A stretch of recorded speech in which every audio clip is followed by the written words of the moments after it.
Hello and welcome to Mechanica-Y. Here I have two examples of roads. These types of roads are worn into the earth by passing traffic.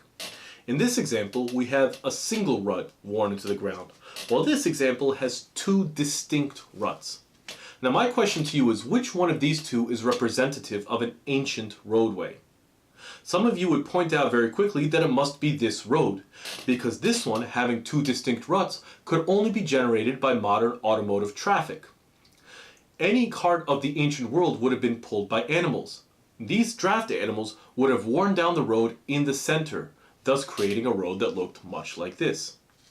So your answer would be that this is the ancient roadway, and this is a representation of a modern dirt path. Right? Well, let's see what an ancient roadway would have actually looked like. This is what an ancient roadway would have actually looked like. Ancient roadways were constructed. In other words, they were built with intention, and not just ruts worn into the earth. Wooden roads have been found in England and Ireland dating to as early as 6000 BC. Some paved streets have been found in the Near East as old as 4000 BC, and roads as old as 2600 BC have been found in the same part of the world. So the technology has been known for quite a long time. Multi-thousand-year-old examples of paved roads have also been found in other parts of the world, such as parts of Europe, India, and China.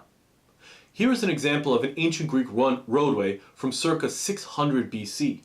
It is far from a dirt path, showing expert construction. Furthermore, these were not short runways either.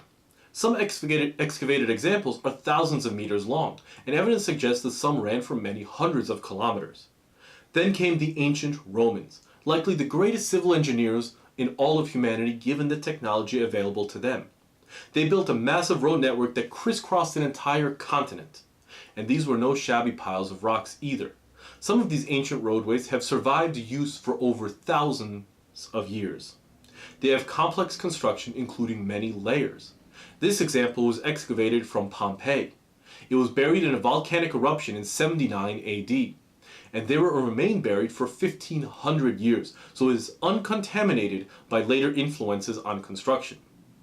The ancients were perhaps not as advanced as we are today, but they were by no means stupid or lazy. Any civilization that could construct pyramids of all shapes and sizes, tremendous cities on mountaintops, and fortifications across an empire could easily manage a simple road. And they would have made the effort too, because roads are important. They are critical for trade and travel, and they help move armies and equipment more quickly, and they keep the empire interconnected and unified. Roads have tremendous value, so it was in the ancients' best interest to ensure that they were well built and well maintained. But that does not mean that all roads were paved. While this was definitely the goal, it was not always possible to construct a road. So let's assume that we are dealing with a path that interconnects two landmarks and is heavily trafficked enough to be considered a road, but for some reason could not be paved or constructed. Which of these two would represent that road? The answer is still likely both. While single route roads like this do suggest non-automotive traffic, it does not guarantee it. Likewise, you can easily get two route roads without modern vehicles. So how is that? Well, constructed roadways started to be more common around 2000 BC.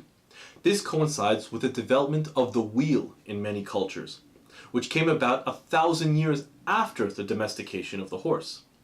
Wheeled chariots have dated back to around 2000 BC in Egypt and the Near East. And therein is the key to why the ancients would have wanted to construct a road.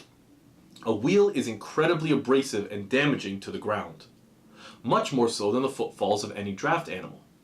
Wheels could even wear grooves into stone. Furthermore, carts were often pulled by teams of animals. Ancient draft animals were not the great creatures we think of when we imagine modern wagons of more recent times. They were smaller and stockier, and teams were often necessary.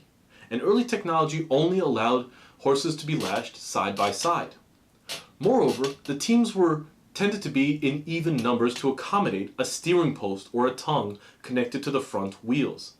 Egyptian chariots used 2 horses, Roman wagons are depicted in 2 or 4 horse teams, and there is evidence of chariots in India being pulled by what appear to be 2 bulls or oxen. So what does this tell us? That tells us that even if the treading of draft animals were wearing down the earth significantly, there could be potentially an unworn patch of earth directly in the middle of the road. Thus, even with ancient forms of transportation, we can easily get two ruts.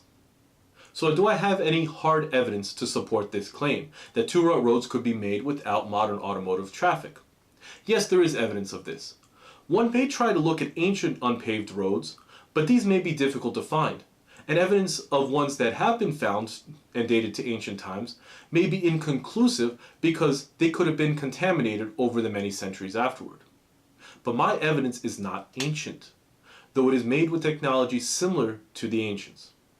We can look at roads worn into the earth during the Great Westward Migration of the United States during the 1800s. This was done long before automobiles, and the roads were not constructed.